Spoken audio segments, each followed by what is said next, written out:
Nah, setelah di Sorong sini, semua orang yang dulunya itu menjadi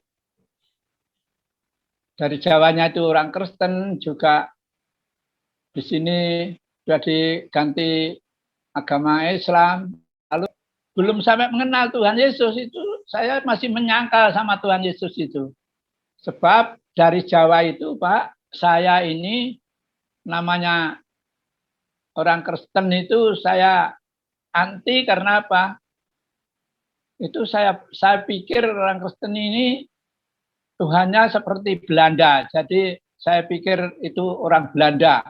Ngapain ikut agamanya orang Belanda? Seperti itu. Akhirnya saya juga rasa benci karena orang Belanda itu kan menjajah tanah Pulau Jawa. Itu yang saya pahami waktu itu. Jadi belum mengerti saya. Beri di Wedar Sabda dengan Bapak Heru Cokrosemono itu. Setelah itu kita diberi kitab itu ya mungkin buku itu. Bukan kitab ya buku gitu. Tapi buku itu isinya panggugah ananing manusia, jadi panggugah adanya manusia. Manusia hidup pasti ada yang menghidupkan. Terus nanti kembalinya di mana? Kan begitu. Itu terus kita baca sampai habis. Memberikan pengharan daripada cita-cita saya supaya saya tahu adanya hidup yang sejati yang bagaimana. Begitu. Lalu lain-lain juga tidak seperti itu. Ada yang bilang nanti kamu tahu sangkan paraning dumadi dumadine urip. Itu yang termasuknya orang-orang yang awam itu cuma itu saja. Tapi tidak menjelaskan bahwa nanti kalau meninggal kamu kemana. Tidak menjelaskan itu. Nah, lalu saya tahun 1968 saya menikah.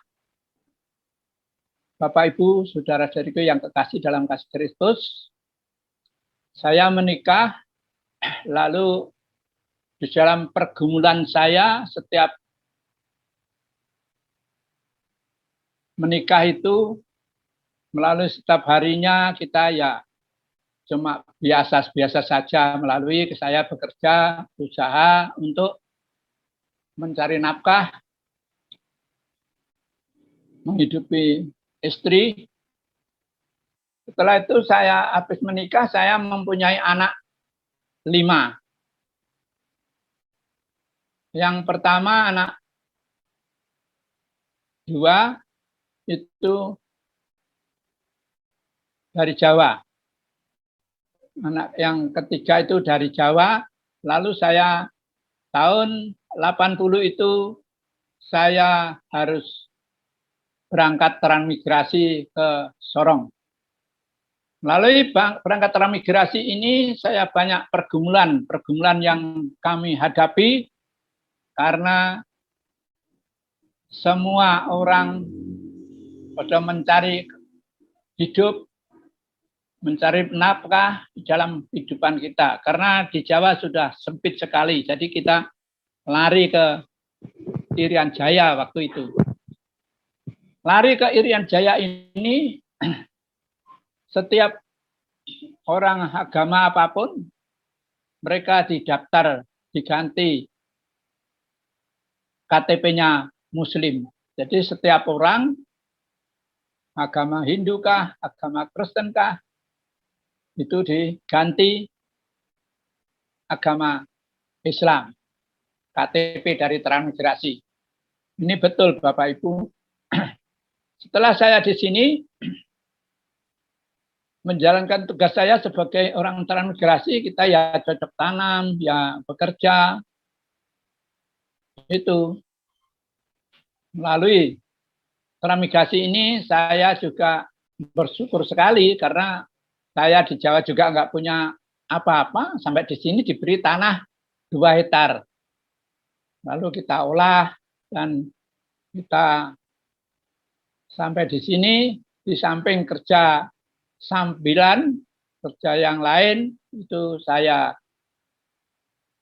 harus mencari kehidupan yang supaya tidak kelaparan gitu. Bapak Ibu saudara-saudari yang kekasih dalam kasih Kristus, tahun 80 saya transmigrasi dapat di Sorong sini. Di Sorong ini saya sudah mempunyai anak 3. Lalu tambah di Sorong sini ada 2. Berarti anak saya 5, itu laki-laki semua. Nah, untuk itu di sini saya langsung masuk di Kristen. Masuk di Kristen ini ya belum tahu apa-apa saya. Tidak ada yang mengajak, itu tidak ada. Karena saya pikir begini, saya dari Jawa itu Muslim memang sudah. Dari bapak saya sudah Muslim, ibu saya, saudara-saudara saya Jawa itu sudah Muslim. Tapi setelah itu saya ke Hindu. Nah, Hindu ini juga saya sudah 10 tahun Hindu itu. Makanya kalau begitu ngapain lah tunggu-tunggu. Jadi saya langsung masuk Kristen. Setelah masuk Kristen itu saya banyak menyangkal Tuhan. Itu. Jadi di situ saya banyak menyangkal Tuhan karena apa? Manusia kok disebut Tuhan, seperti itu juga. Nah, terus saya juga merasakan kenapa kalau Tuhan waktu disalib itu kok, kalau Tuhan berkuasa, bilang aja kamu tidak ada daya, kamu tidak bisa menyalib saya, kamu harus mati, ya kan pastinya mati. Itu dalam pikiran saya. Waktu itu saya diberi uang sama Bapak Serani saya itu 5.000 untuk menonton bioskop. Waktu itu di sini masih ada gedung film yang pertama untuk menghibur orang transmigrasi ini. Jadi saya nonton film bioskop itu. Lalu filmnya Tuhan Yesus. Jadi saya ini setelah itu ya rasa ketakutan juga. Kenapa? Kalau begitu nanti saya kalau mati itu pasti disalib begini ini ya. Itu pikiran saya seperti itu. Lalu tetangga saya depan ini itu orang Manado, orang Sangir itu. Saya tanya, tapi kalau misalnya orang Kristen itu nanti kalau mati apa disalib begitu? Misalnya arwahnya itu apa disalib seperti itu? Maksud saya begitu. Jadi, oh tidak seperti itu Pak Palal. Nah, kalau Tuhan Yesus disalib itu untuk menebus dosa-dosa kita. Jadi kita ini ditebus dosanya. Makanya itu jalan keselamatan itu. Kalau Tuhan Yesus sampai menderita itu menebus dosa-dosa kita. Nah itu saya agak lega itu setelah ada seperti itu. Nah setelah itu kita sebagai orang yang percaya kepada Tuhan Yesus, saya imani saja Tuhan Yesus itu. Sampai di mana kami berusaha bekerja untuk mencari nafkah itu. Ya sudah, sekarang saya merasakan sukacita karena anak-anak saya sudah mengikut saya. Pernahkah saudara berpikir bahwa orang akan menemukan Tuhannya, orang akan menemukan Allahnya dengan cara-cara ia mencarinya Tidak, saudara-saudara. Sekuat apapun orang mencari Tuhan dengan caranya, dengan jalannya, ia tidak akan menemukan Tuhan. Karena orang yang mencari Tuhan dengan kekuatannya, dengan akalnya, akan selalu mempertanyakan tentang Tuhan yang dia ketahui atau Tuhan yang diberitahu orang kepada dia. Tetapi orang-orang dalam video ini, mereka adalah orang-orang yang berjumpa dengan Tuhan secara ajaib. Atau mereka dijumpakan oleh Tuhan Yesus itu sendiri. Mereka berjumpa atas inisiatif daripada Tuhan Yesus. Karena Alkitab mengatakan, aku tidak mau satu orang pun binasa. Aku mau supaya semua orang diselamatkan. Nah, saudara-saudara, berdasarkan hal itulah kita akan melihat bagaimana seorang anak muda pada waktu itu, dia berjumpa dengan Yesus dan bagaimana seluruh keluarganya diselamatkan. Sebelum saudara lebih lanjut menonton tayangan di video kesaksian ini, kami tetap terus memohon dukungan doa, dana dan dari saudara untuk kiranya membantu kami untuk pembangunan gedung gereja serta pelayanan di kota kami. Bantuannya Bapak Ibu dapat kirimkan di nomor rekening yang tertera di atas ini. Hasil bantuannya kami ucapkan banyak-banyak terima kasih dan Tuhan Yesus memberkati. Selamat menyaksikan selanjutnya. Haleluya. Memberikan kesempatan kami untuk melayani dan bersaksi. Bapak Ibu, saudara-saudariku yang kekasih dalam kasih Kristus, kita sebagai umat yang percaya kepada Tuhan Yesus, kita diberi kekuatan, kesehatan jasmani maupun rohani sehingga kita dapat melaksanakan perintahnya sesuai dengan kehendaknya. Bapak Ibu, saudara-saudariku yang kekasih dalam kasih Kristus, kami akan bersaksi melalui kesaksian hidup saya sejak kecil sampai saat ini. Bapak Ibu, saudara-saudariku yang kekasih, kami orang Jawa yang notabene saya ada 5 saudara, tapi laki-laki semua. 5 saudara ini saya sejak kecil itu saya dibimbing oleh saudara-saudara saya ini. Karena saya sejak umur 10 tahun itu saya sudah meninggal oleh orang tua saya. Orang tua laki maksudnya. Bapak Ibu, saudara-saudariku yang kekasih dan mengasihi Kristus. Lalu saya disekolahkan di sekolah dasar SR waktu itu. Tahun 1948-49 itu saya masih sekolah di SR itu.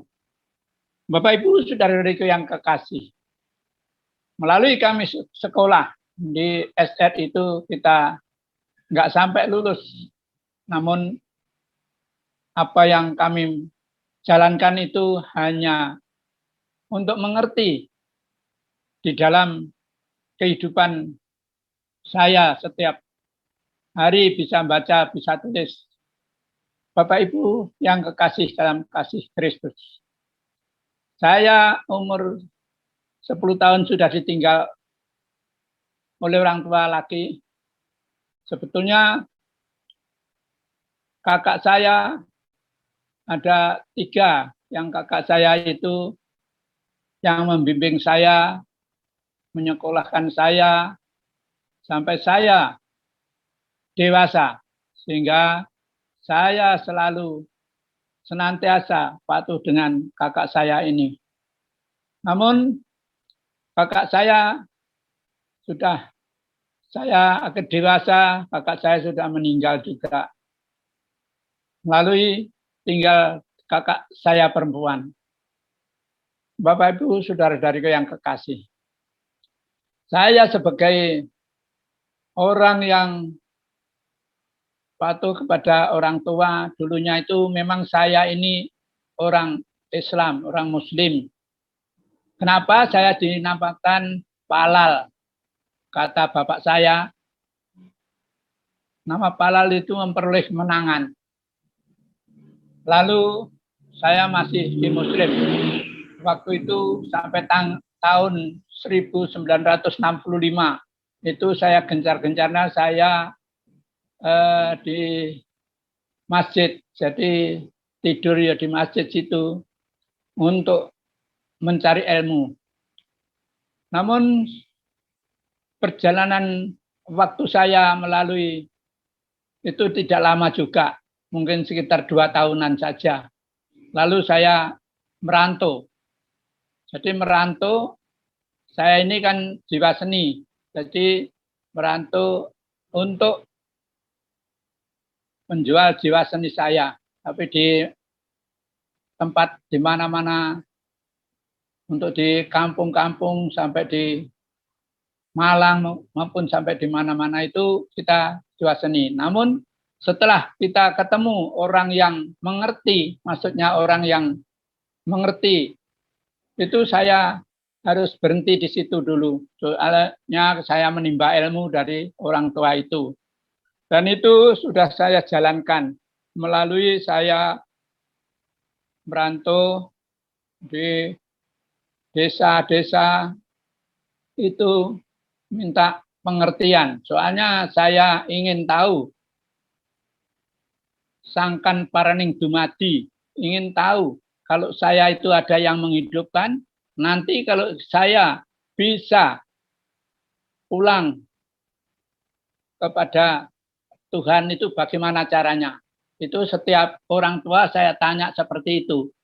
Jadi saya sebelum itu juga saya mencari ilham, maksud saya mencari ilham supaya yang gaib-gaib itu bisa memberikan petunjuk pada saya yang saya maksud ini.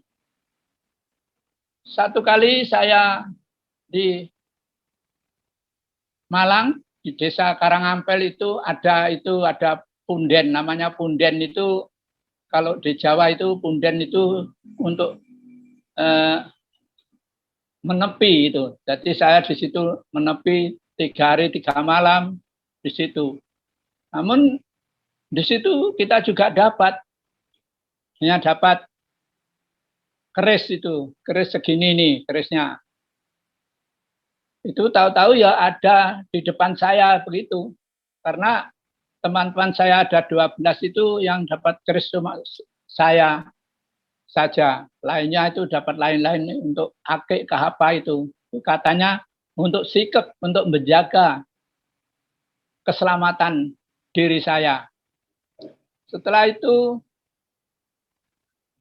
saya pulang dari situ, saya merantau lagi.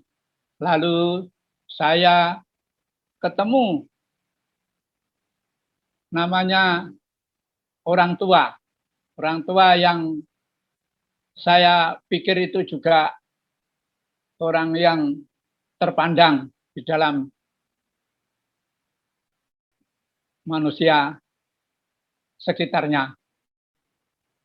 Bapak Ibu yang kami hormati dan kami kasihi dalam kasih Kristus, melalui tahun 1956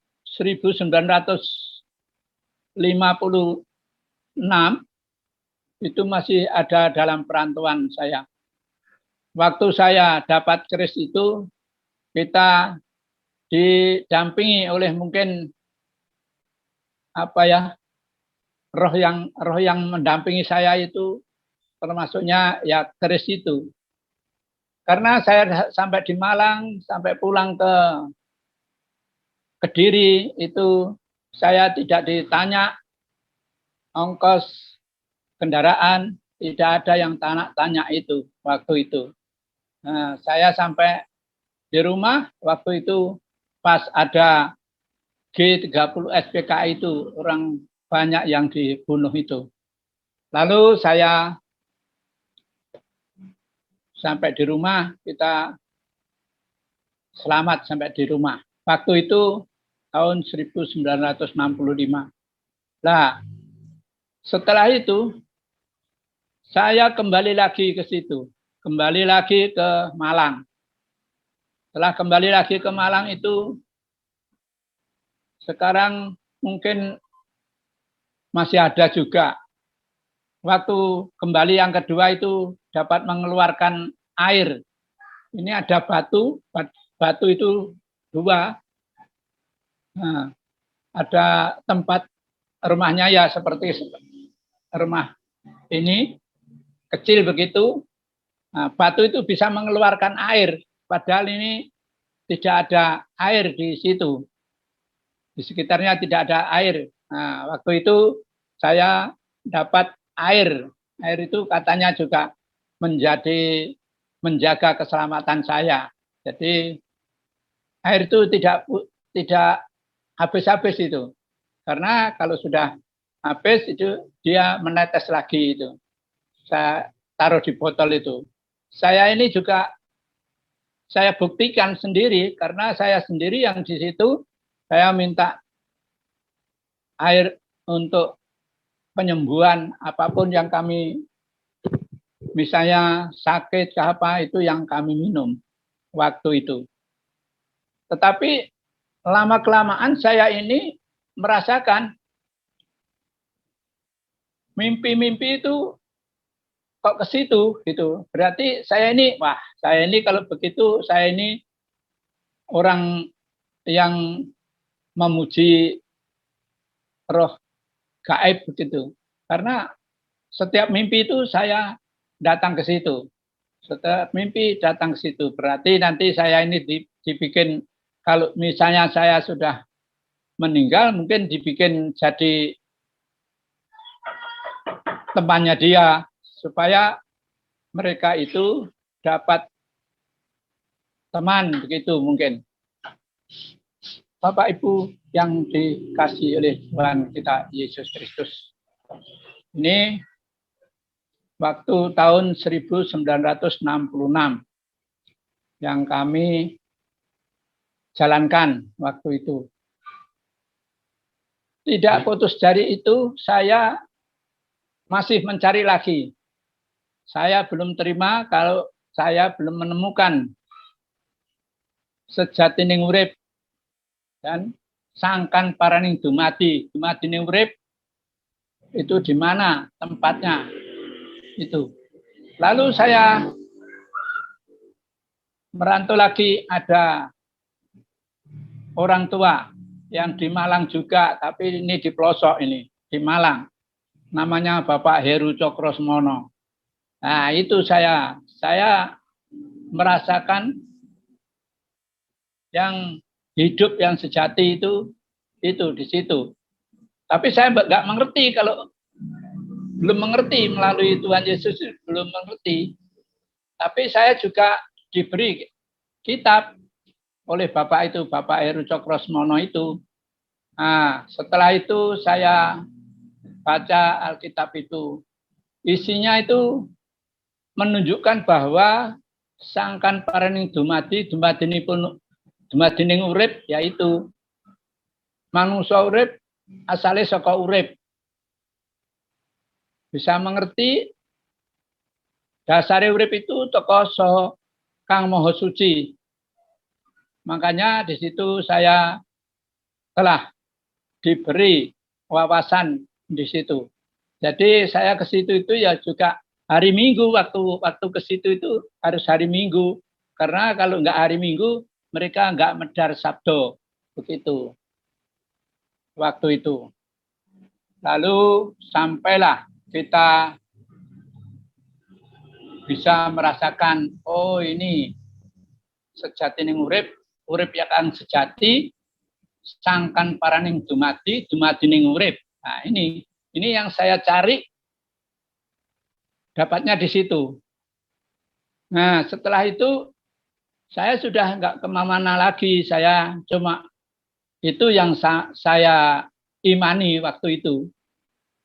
Yang waktu itu saya imani, jadi manunggale rasa jati sejatining urip, sangkan paraning dumadining urip, kan gitu. Nah, dumadining urip itu pasti ada yang menghidupkan.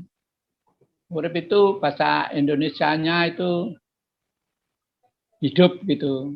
Jadi makanya saya cari kehidupan. Nah, di Bapak Heru Cokrosemono ini banyak orang ke situ semuanya. Jadi ada yang waktu itu ada yang dari mana-mana itu ngumpul jadi satu di situ. Mungkin ada orang 100 lebih itu. Kalau nggak salah itu pas hari Minggu itu. Nah, mereka memberikan batangan. Maksudnya itu cangkriman. Kalau orang Jawa bilang cangkriman, itu bedean gitu. Itu. Jadi siapa yang bisa batang cangkrimannya dia itu Bapak Heru itu baru bisa dipedar sabdonya. Sabdanya itu bisa dimulai itu. Jadi orang banyak itu yang paling muda itu saya. Yang paling muda, mungkin saya masih umur 20-an tahun kalau enggak 17-an itu. Waktu itu. Lalu saya sampai ke situ orang lain itu cuma dikasih tahu begini. Kamu ke sini dengan siapa? Bapak Heru Cokrosemono itu. Terus maumu apa? Supaya apa? Cuma begitu saja, cuma cangkrimannya itu. Lalu orang-orang itu banyak yang teman saya ada 10 orang, ada 15 orang. Saya ke sini dengan orang tua saya, ada yang bilang begitu.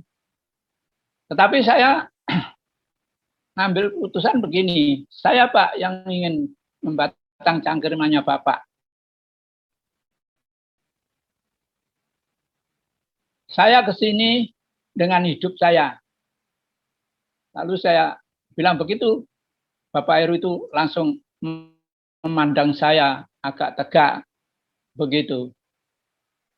Nah, supaya apa? Supaya saya mengerti jalan hidup saya. Saya bilang begitu. Terus supaya apa?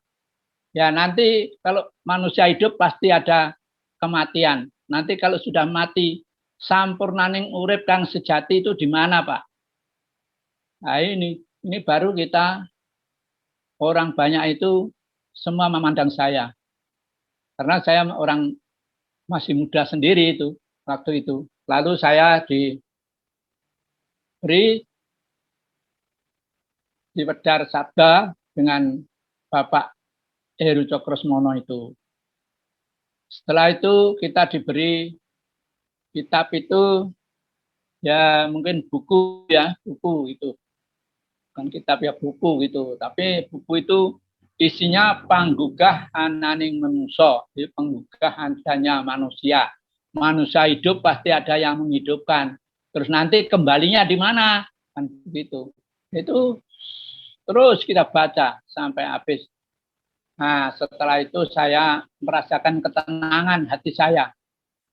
Nah, tahun 1967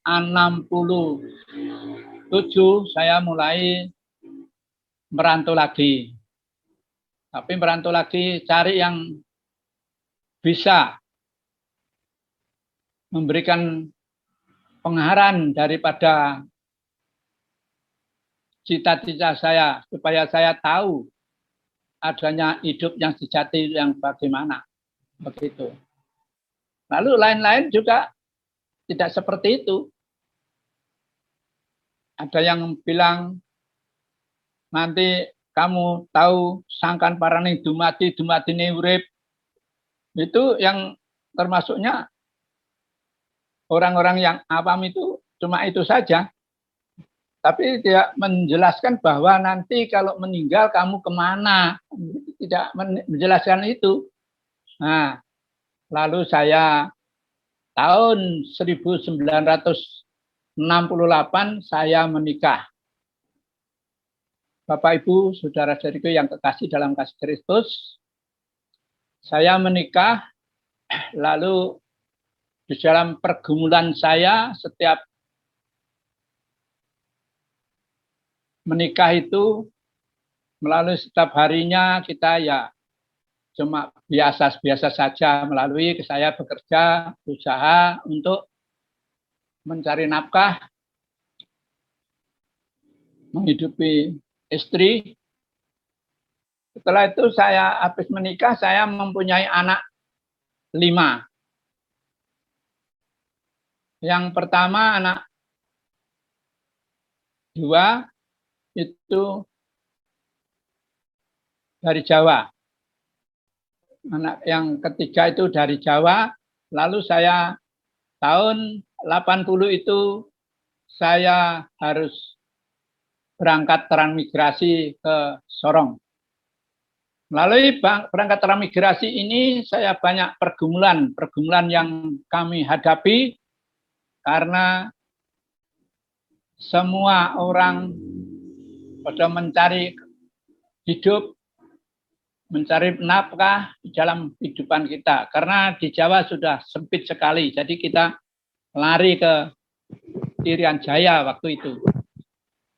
Lari ke Irian Jaya ini, setiap orang agama apapun, mereka didaftar, diganti KTP-nya Muslim. Jadi setiap orang, agama Hindu kah, agama Kristen kah, itu diganti agama Islam. KTP dari transmigrasi. Ini betul Bapak Ibu. Setelah saya di sini menjalankan tugas saya sebagai orang transmigrasi, kita ya cocok tanam, ya bekerja. Itu melalui transmigrasi ini saya juga bersyukur sekali karena saya di Jawa juga nggak punya apa-apa, sampai di sini diberi tanah 2 hektar. Lalu kita olah dan kita sampai di sini, di samping kerja sambilan, kerja yang lain, itu saya harus mencari kehidupan yang supaya tidak kelaparan. Gitu. Bapak Ibu saudara-saudari yang kekasih dalam kasih Kristus, tahun 80 saya transmigrasi dapat di Sorong sini. Di Sorong ini saya sudah mempunyai anak 3. Lalu tambah di Sorong sini ada 2. Berarti anak saya 5 itu laki-laki semua. Nah, setelah di Sorong sini, semua orang yang dulunya itu menjadi dari Jawanya itu orang Kristen, juga di sini sudah diganti agama Islam, lalu sampai di sini pindah lagi ke Kristen. Yang Hindu juga ada pindah yang di Hindu itu. Jadi cuma formalitas saja waktu itu bikin KTP itu. Lalu saya di sini ini sudah baru saya mengenal, belum sampai mengenal Tuhan Yesus itu, saya masih menyangkal sama Tuhan Yesus itu.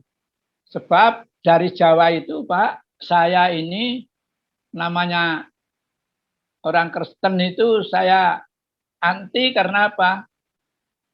Itu saya pikir orang Kristen ini Tuhannya seperti Belanda. Jadi saya pikir itu orang Belanda.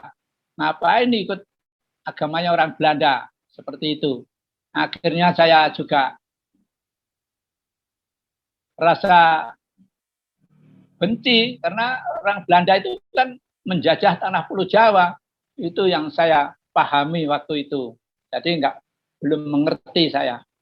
Untuk itu di sini saya langsung masuk di Kristen. Masuk di Kristen ini ya belum tahu apa-apa saya. Tidak ada yang mengajak, itu tidak ada.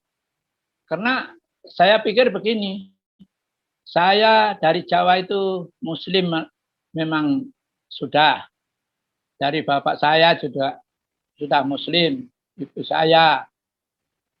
saudara-saudara saya di Jawa itu sudah Muslim.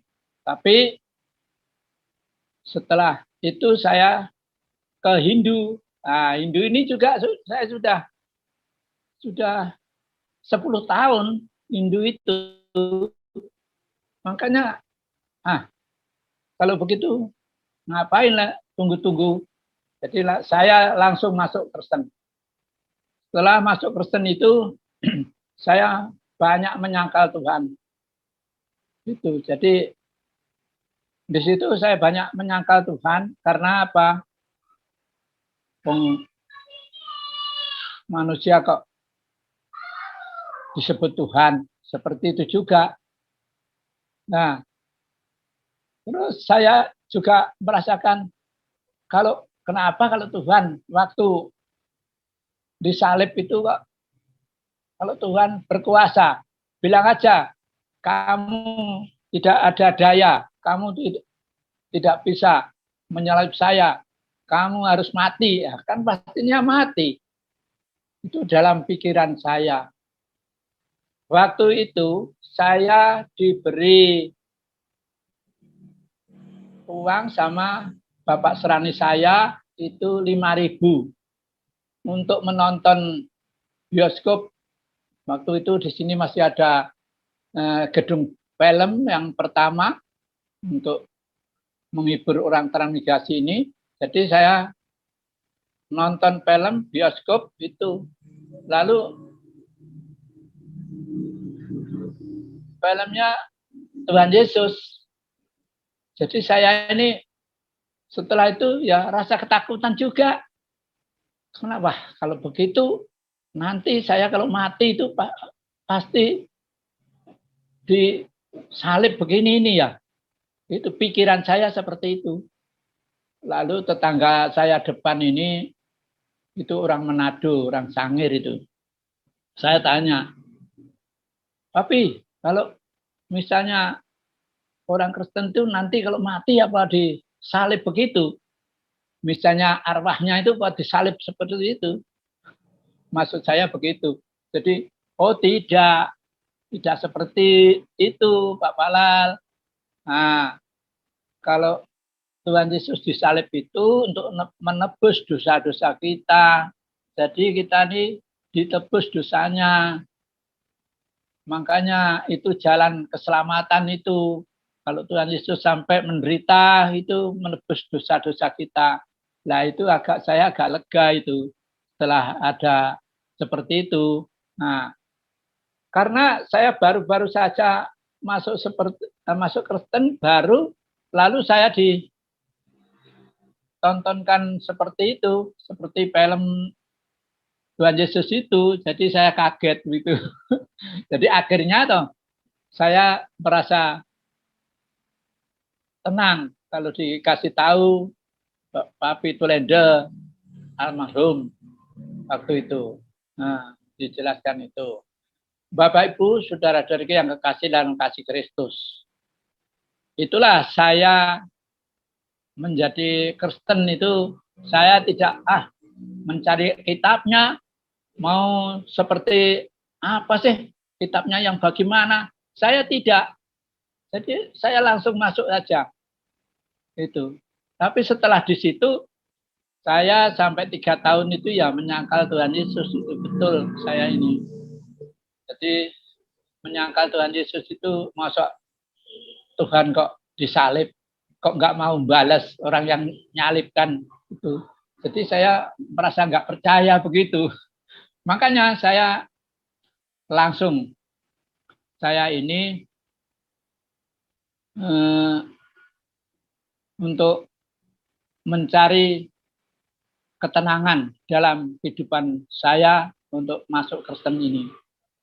Untuk itu saya bersyukur sekali karena dari Jawa saya belum tahu apa-apa masalah kekristenan, belum tahu apa-apa masalah Tuhan Yesus.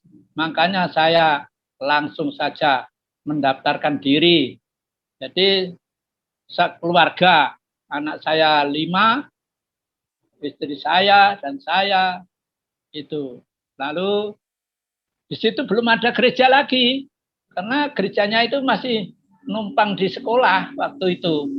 Nah, kita mula-mulanya itu yang asli orang Kristen itu ada 7 orang. Di sini itu jemaat di sini mula-mulanya itu 7 orang yang asli dari Jawa Kristen. Kalau saya jemaat mula-mula di sini ya saya sepertinya Kristen saya di sini tahun 80 waktu itu. Lalu saya ya kalau bisa ada ibadah itu saya ya nggak tahu apa-apa, belum tahu namanya baca Alkitab aja nggak tahu. Jadi cuma duduk pulang. Tapi kalau ada yang apa itu pendeta khotbah juga tahu, merasakan itu, mengerti itu. Nah, saya sampai ada 3 tahun atau 4 tahun itu ya, saya merasakan seperti itu. Padahal malah yang saya berdoa itu lain sendiri saya di dalam hati saya itu. Jadi doa saya itu ya seperti yang diajarkan oleh Bapak Heru Cokrosmono itu. Bahasa Jawanya begini. Gusti yang mau suci, kula nyuwun pangapura dumateng Gusti yang mau suci. Sirulah datolah sipatolah, kula sejatining satriya. Nyuwun wijaksana, nyuwun pangmasa, kula nyuwun kangge anyiraken tumindak ingkang luput. Nah, itu saja. Jadi doa saya seperti itu di gereja itu. Karena saya doa Bapak kami tidak tahu juga. Karena belum pernah membaca Alkitab itu. Nah, setelah itu saya sampai ada 3 tahun atau 4 tahun itu isinya hidup saya cuma di gereja itu duduk manis, pulang, datang, begitu saja. Jadi saya tidak tahu, tetapi saya membuat gereja ini dulu itu bersama-sama dengan teman-teman saya yang dari Jawa itu. Jadi swadaya jemaat itu bikin gereja. Kalau di lain-lain itu dibikinkan oleh pemerintah, transmigrasi itu dibikinkan. Tapi di sini tidak. Di sini cuma diberi tanah saja. Bapak Ibu, saudara-saudari yang kekasih dalam kasih Kristus, itu sebagai saya orang transmigrasi, pengikut Kristus, ya itu yang saya imani Kristus itu. Tapi saya tidak putus asa, walaupun orang lainnya pada pulang, lainnya juga pada kembali ke Muslim lagi, yang Muslim itu banyak yang kembali. Waktu itu jemaatnya itu ada 125 kakak waktu itu. Lalu beribadah, ikuti perintah Tuhan, beribadah keluarga maupun ibadah di gereja, itu semua kita lakukan waktu itu. Dan saya waktu itu pas saya ini ya namanya tidur, ya belum sampai tidur betul, tapi saya merasa diberi petunjuk oleh mungkin saja Roh Kudus. Namun saya dulu tidak mengerti juga itu Roh Kudus itu apa. Tidak mengerti juga karena ya namanya orang masih baru, belum mengerti. Makanya kalau belum dihinggapi Roh Kudus pasti belum bisa percaya. Itu belum terbuka, pikiran saya juga belum terbuka. Setelah itu kamu percuma kalau di Kristen nggak bisa baca. Nah itu saya punya niat. Ini seketika Bapak Ibu. Seketika itu saya beli kacamata.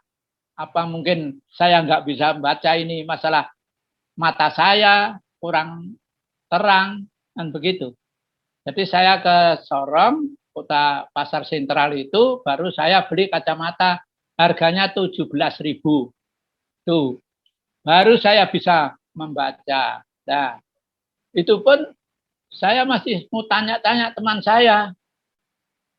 Nah, lalu setelah saya membawa pakai kacamata itu, tanya teman di samping saya, Dek, namanya pasal itu yang bagaimana? Nah, ini Pak, kalau pasal itu misalnya 1, itu titik 2, baru itu namanya pasal. Oh, dan namanya ayat itu nanti titik 1, baru angka itu baru namanya ayat. Jadi kalau mencari itu kadang-kadang saya masih dicarikan oleh teman saya di gereja itu. Setelah itu saya sampai ngapalkan itu, bukan ngapalkan ya, itu hanya belajar membaca Alkitab itu. Satu-satu ayat itu saya resapi, ganti yang ayat lain, misalnya pasal 2, setelah bisa hafal pasal 2, pasal 3, bisa hafal pasal 3, nanti baru pasal 4 sampai selanjutnya. Makanya setelah saya bisa baca, saya nggak usah pakai kacamata bisa baca. Puji Tuhan.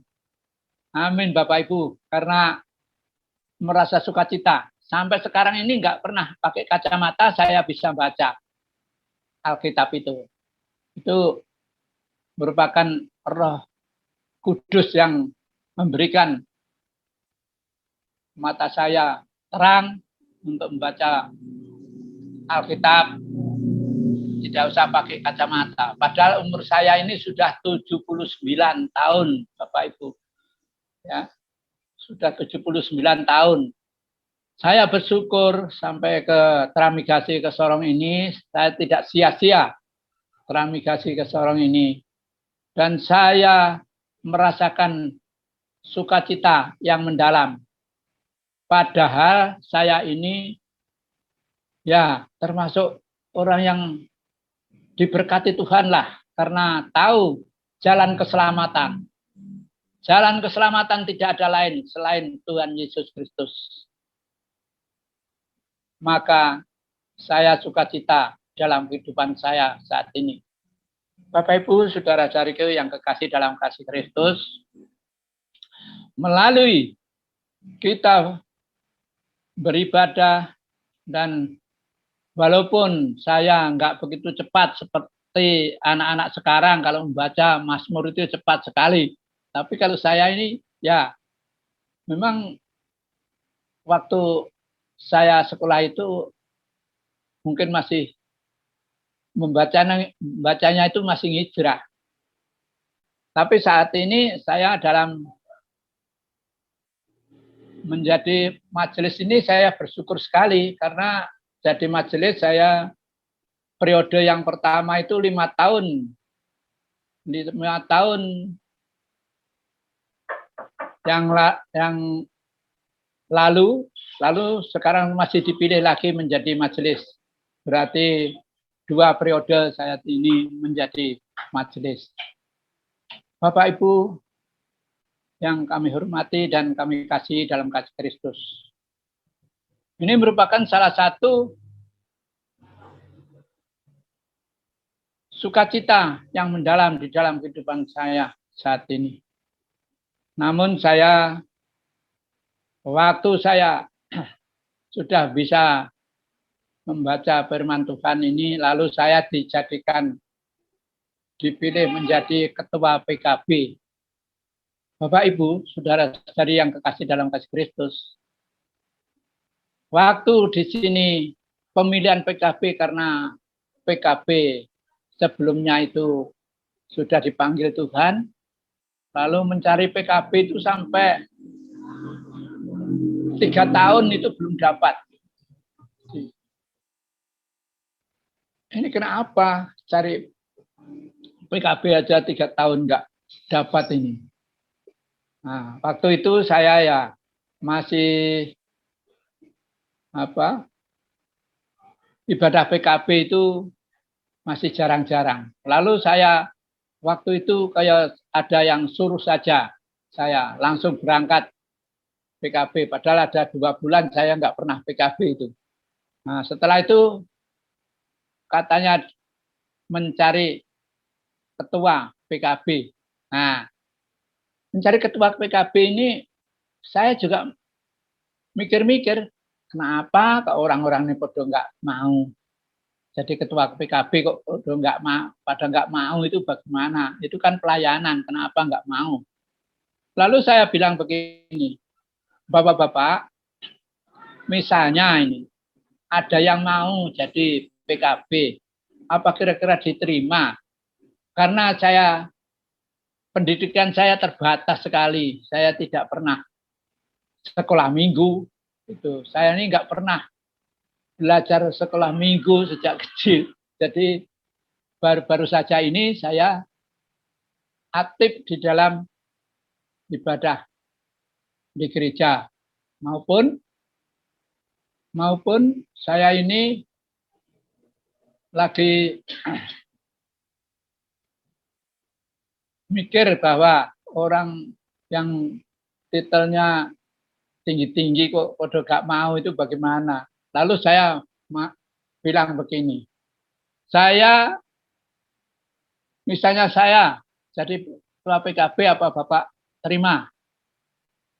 Nah, akhirnya semua menerima. Nah, setelah saya jadi ketua PKB itu saya bingung, malam nggak bisa tidur. Terus apa yang saya bicarakan? Terus apa yang saya katakan kepada bapak-bapak ini? Padahal bapak-bapak orang mengerti semua. Ngerti Alkitab, ngerti dia itu sudah dulunya pasti sekolah minggu. Nah, lalu sebisa-bisa saya itu saya menjalankan tugas saya sebagai ketua PKB. Lalu ketua PKB ini saya mikir begini, hari Jumat itu PKB, hari Sabtu, hari Minggu itu saya berangkat ke gereja. Setelah hari Minggu itu berangkat ke gereja, saya pagi-pagi itu saya buka Alkitab, ketemu Yeremia 1 ayat yang keempat itu. Sejak kamu di kandungan, saya sudah memilih kamu menjadi anak-anakku atau menjadi apa ya yang kemarin itu. Yeremia 4 sampai itu saya dikuatkan oleh iman itu, dikuatkan oleh Alkitab itu, Yeremia itu, sehingga saya sampai tenang seperti itu. Jadi akhirnya dulunya itu orang mau berangkat PKB aja cuma 1-2 begitu. Tetapi setelah saya diangkat jadi PKB waktu itu, saya putuskan begini, Bapak-bapak, kalau kita beribadah PKB, marilah kita orang satu membawa 1 orang. Jadi nanti misalnya ada orang 10 orang, membawa 1-1 kan jadi 20 orang.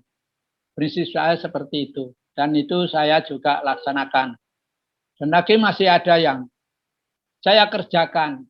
Melalui gereja itu ada masalah dengan tetangga, melalui batas gereja, gereja itu mau dipagar begitu. Lalu saya bisa mengatasinya. Untuk itu tetangga di gereja itu bisa menyadari bahwa karena kita tahu asal mulanya itu kita tahu, jadi kita bisa selesaikan. Nah, tahun 2011 itu kita sudah mempunyai gereja besar di situ. Nah, setelah gereja besar itu kita dapat menjadi majelis yang periode yang pertama. Jadi majelis yang periode yang pertama kita jalankan, itu saya sampai di situ langsung saya mendapatkan, ya kalau dikatakan pencobaan, bisa juga sih. pencobaan. Tetapi mungkin rencana Tuhan juga bisa. Karena apa? Saya tahun 2019 ini saya mengalami kecelakaan. Jadi naik motor jatuh sendiri. Jadi enggak ditabrak orang, tidak. Jadi jatuh sendiri. Akhirnya kaki saya patah. Kaki saya yang begini ini sampai patah begini.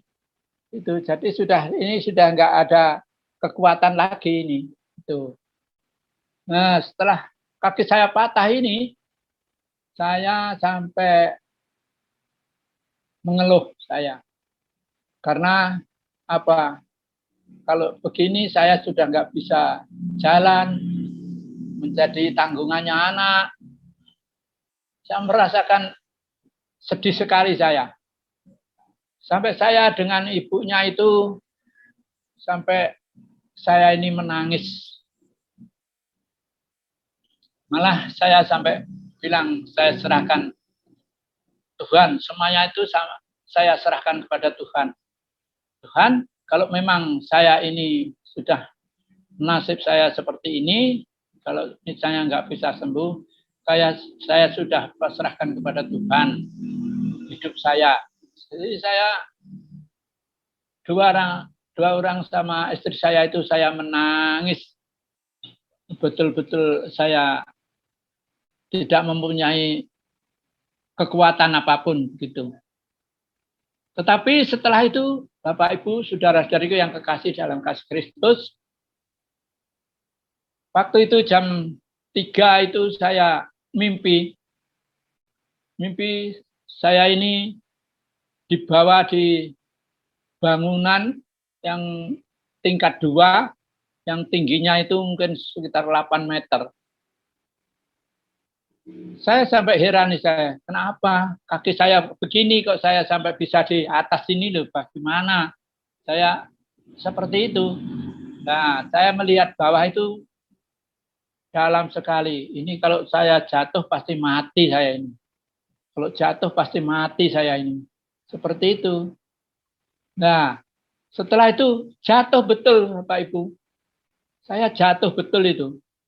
Sedangkan jatuh di tengah-tengah itu saja itu sudah sambat, oh saya ini mati saya ini, begitu. Tetapi setelah jatuh betul sampai di bawah, itu malah diterima oleh Tuhan Yesus. Dekat begini oleh dengan Tuhan Yesus. Jadi akhirnya saya berdiri begitu, tidak sampai tergeletak. Itu. Anakku, kamu masih saya butuhkan. Cuma bilang begitu, kamu masih saya butuhkan. Akhirnya saya bangun, saya teriak sama istri saya, Ma, saya sudah pasti sembuh saya, Pak. Karena saya baru ditangkap Tuhan Yesus. Jadi kalau ditangkap begini, lalu berdirikan begitu, nggak sampai tergeletak itu. Puji Tuhan. Itulah Tuhan Yesus itu Tuhan yang sejati. Tuhan Yesus itu Tuhan yang hidup. Benar yang dikatakan orang tua saya yang di Bapak Heru itu. Semuanya itu dari hidup. Makanya Tuhan yang hidup itu bisa menyelamatkan manusia hidup. Untuk itu, kami sebagai hamba Tuhan merasakan sukacita yang mendalam dalam kehidupan saya. Nah, sambil pelayanan, melayani sambil bersaksi. Jadi saat itu juga saya bersaksi kepada saudara-saudara saya. Jadi saya sudah membawa saudara saya dari Jawa, saya bawa ke sini. Dan mereka ikut saya semua. Itu satu keluarga. Jadi di situ lalu saya masih banyak yang saya ajak ikut Tuhan Yesus. Jadi kalau memang agama tidak bisa menyelamatkan, yang bisa menyelamatkan itu hanya Tuhan Yesus. Jadi kita harus patuh kepada Tuhan Yesus. Tuhan Yesus selalu ada bersama-sama kita. Bapak, Ibu, saudara-saudariku yang kekasih dalam kasih Kristus, melalui saya saat ini sudah disembuhkan oleh Tuhan Yesus. Sakit, kaki saya patah, bisa disembuhkan. Itu karena Tuhan Yesus hidup, masih perlu. Kami masih perlu Tuhan Yesus untuk berbakti, memuji dan memuliakan Tuhan. Bapak, Ibu, saudara-saudariku yang kekasih dalam kasih Kristus, marilah kita percaya kepada Tuhan Yesus.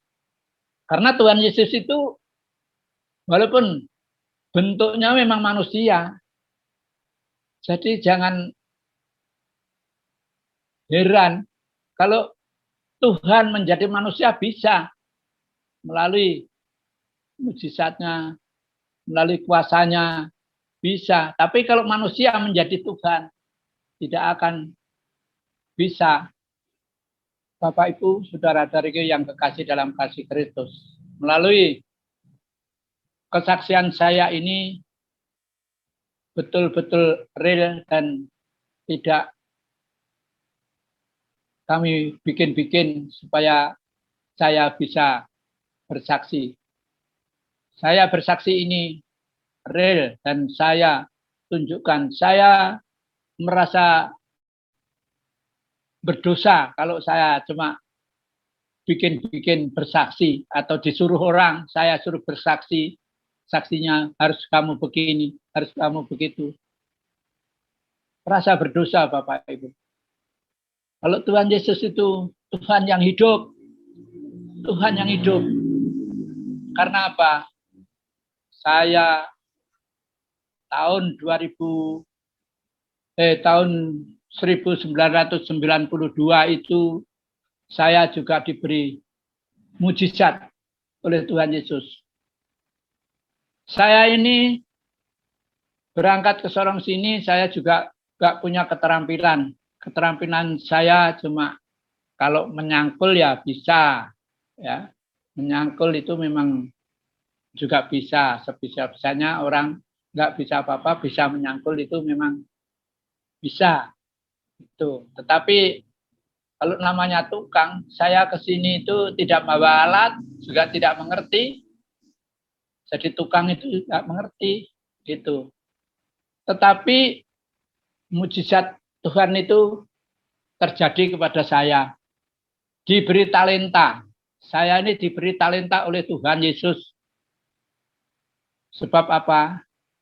Waktu tahun 1992 itu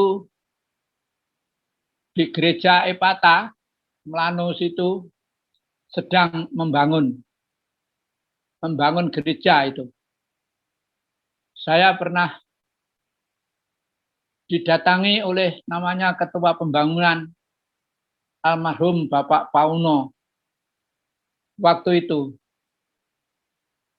dia katakan begini, Pak, saya ke sini ada maksud untuk bikin pintu gereja. Tapi yang bikin itu harus Bapak. Loh kok harus? Tukang lain kan juga ada, Pak. Iya, tapi harus Bapak. Karena pintu gereja ini maunya diukir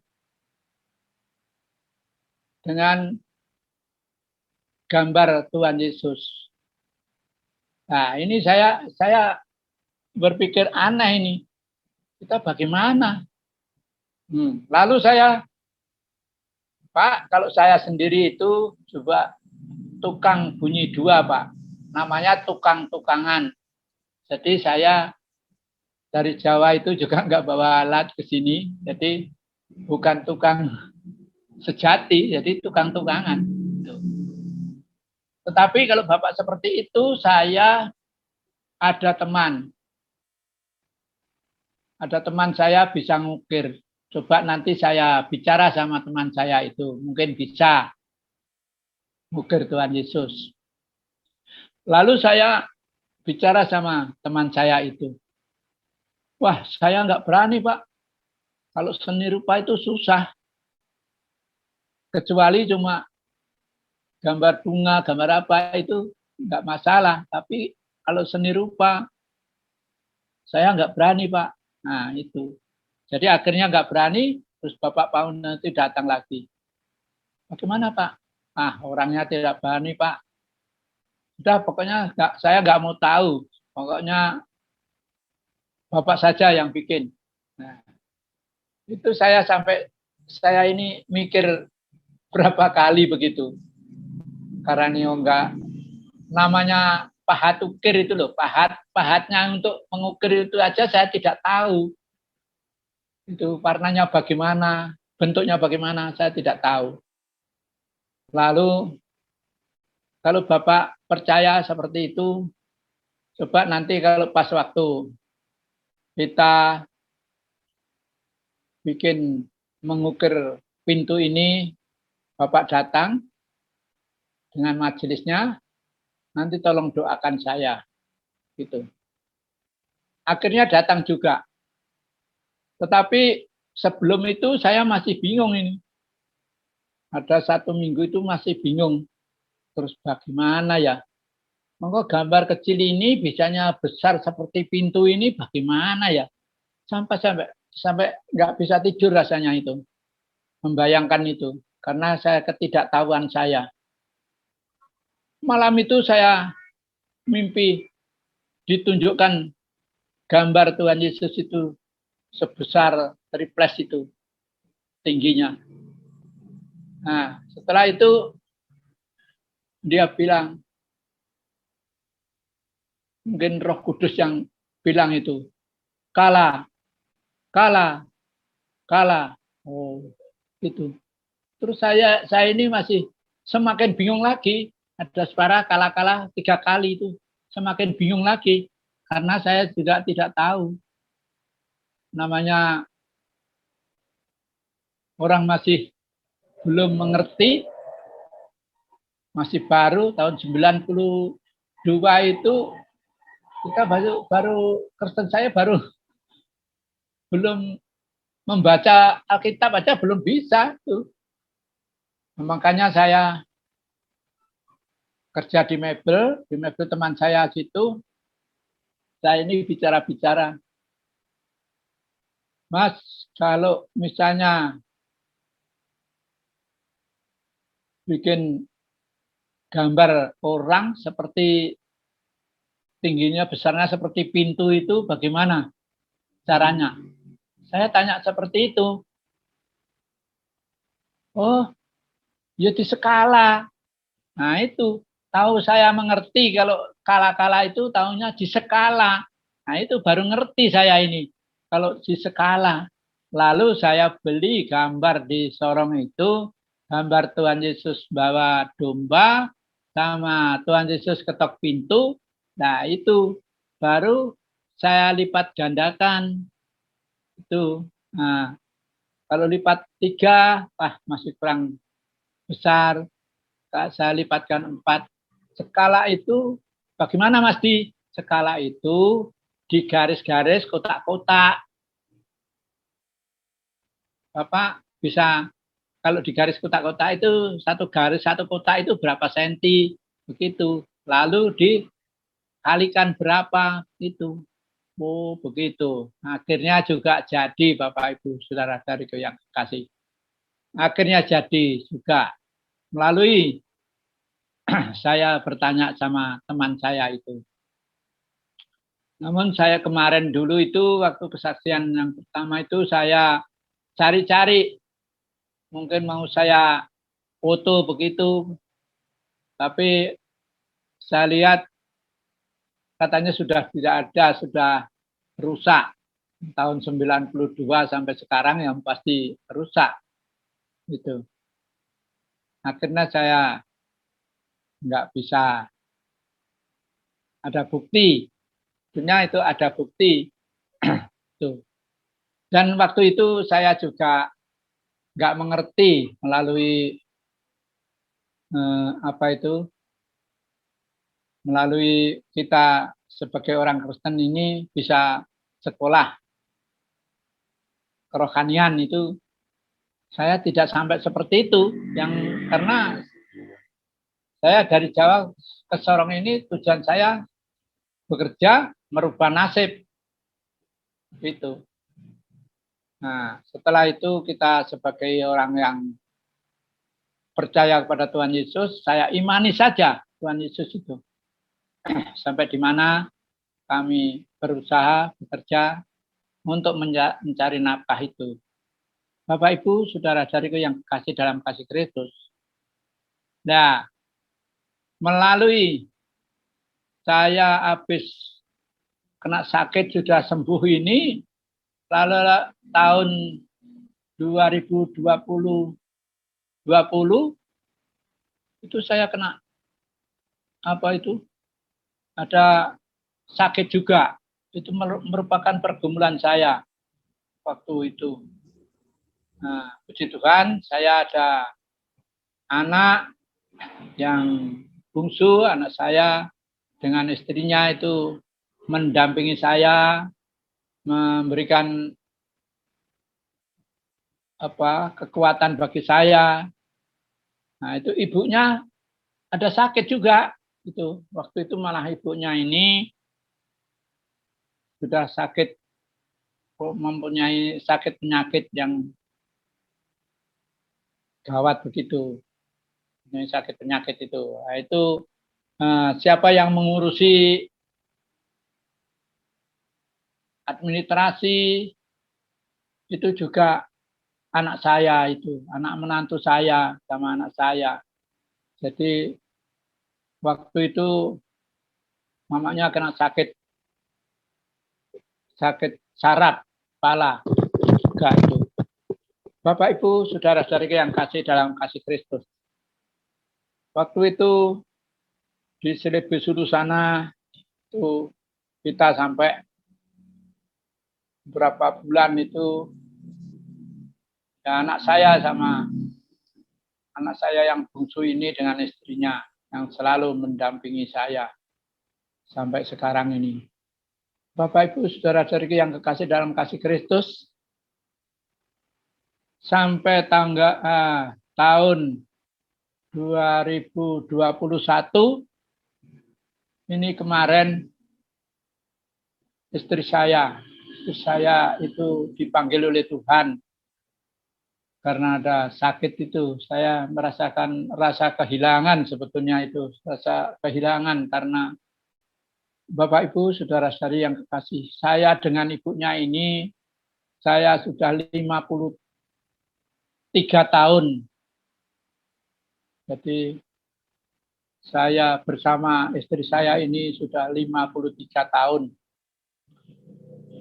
Itu merasakan pergumulan yang berat, pergumulan yang merasa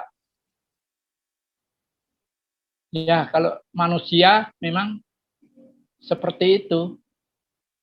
Pergumulan yang berat, merasa kemanusiaan saya. Tetapi saya juga merasakan sukacita damai sejahtera. Karena kasih Kristus itu tidak sia-sia saya mengikut Tuhan Yesus. Bapak Ibu, saudara-saudara yang kekasih dalam kasih Kristus, melalui jalan mimpi juga istri saya ini meninggal bulan 7 kemarin tahun 2021. Itu mereka memang sudah dipanggil oleh Tuhan, ditempatkan di sisinya. Bapak Ibu saudara yang kekasih dalam kasih Kristus, itulah pergumulan saya melalui hidup saya setiap saat dan setiap hari kita selalu memuji Tuhan. Bapak, Ibu, saudara-saudari yang kasih dalam pelayanan, saat ini dalam pelayanan saya, melalui saya sebagai majelis itu yang paling tua juga saya, yang paling tua. Jemaat Immanuel Malawili itu yang paling tua ini saya. Nah, ini di gambar ini ada istri saya, ini istri saya, almarhumah istri saya. Sehingga saya sebetulnya merasa kehilangan di dalam kehidupan saya. Merasa kehilangan di dalam keluarga saya. Karena ini yang menopang saya. Saya menjadi majelis mereka yang memberikan semangat bagi saya. Bapak, Ibu, saudara-saudariku yang kekasih dalam kasih Kristus.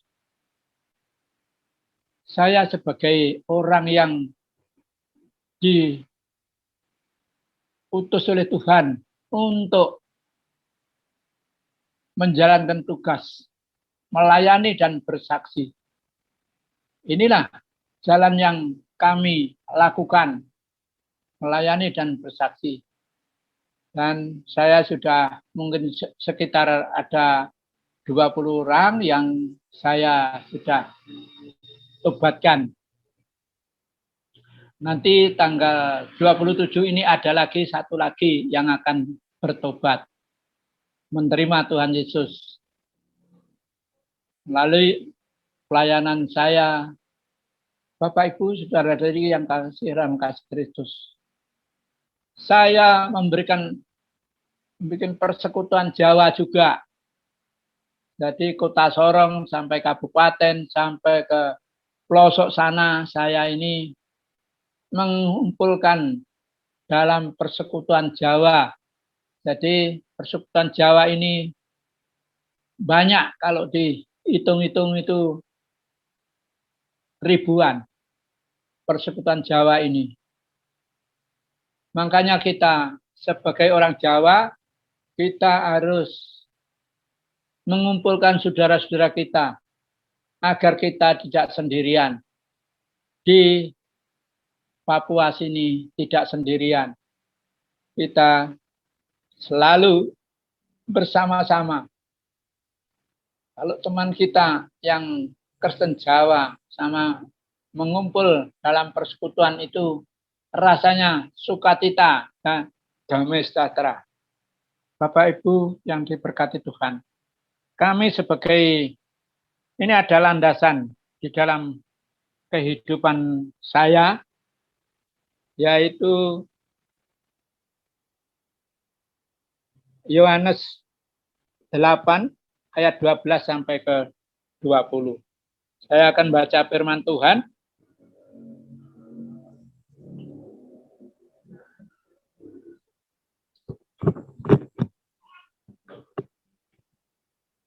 Yohanes 8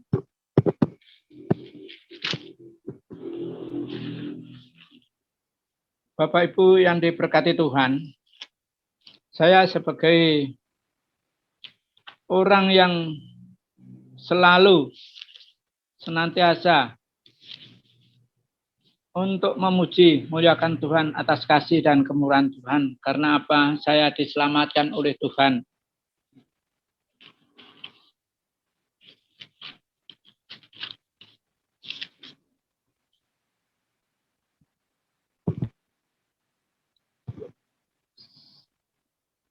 Ya, 20.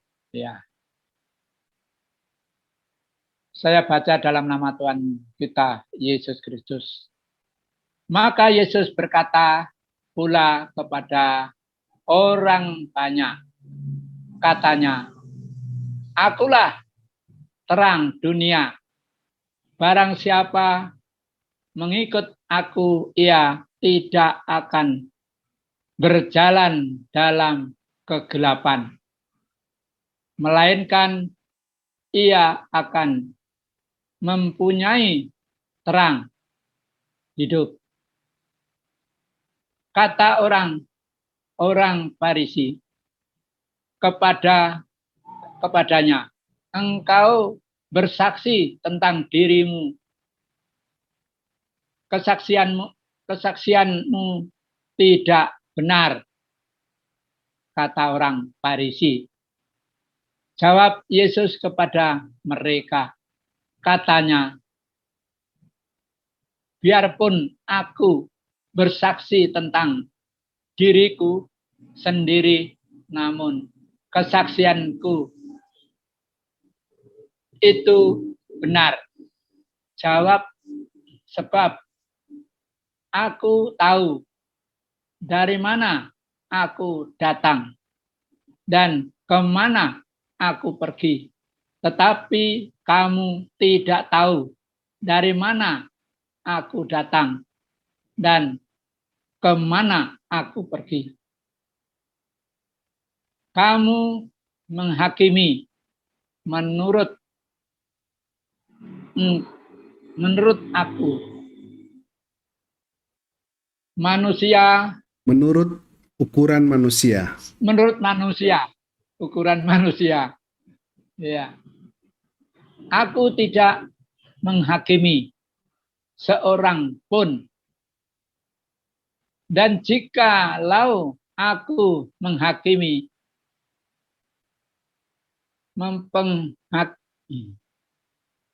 maka penghakimanku itu benar. Maka Bapak. Penghakimanku itu benar. Ya. Ya. Dan dalam kitab Tauratmu ada tertulis bahwa kesaksian dua orang adalah sah. Akulah yang bersaksi tentang diriku sendiri dan juga Bapa yang mengutus aku bersaksi tentang aku. Maka kata mereka kepadanya, di manakah Bapamu? Jawab Yesus, baik aku maupun Bapakku tidak kamu kenal. Jikalau sekiranya kamu mengenal aku, kamu mengenal juga Bapakku.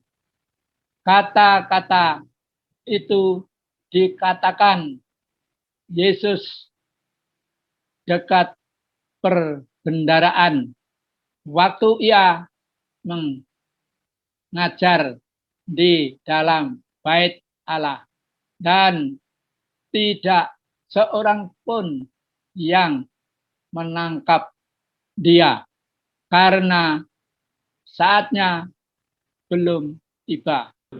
Yang kami bikin jadi landasan kehidupan saya. Karena apa? Yesus datang, mereka akan menghakimi orang yang hidup dan yang mati. Itu kata Yesus. Tetapi kemana aku pergi, kamu tidak tahu.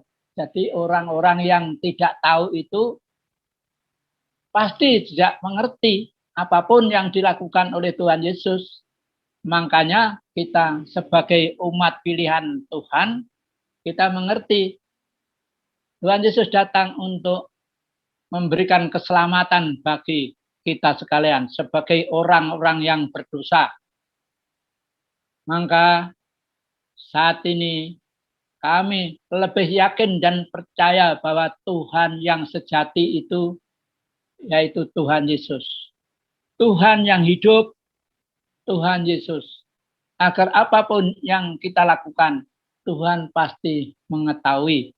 Bapak, Ibu, saudara-saudari yang kekasih dalam kasih Kristus, kita sebagai orang yang berdosa, walaupun kita sembunyi dimanapun, Tuhan Yesus itu ada di dalam hati kita.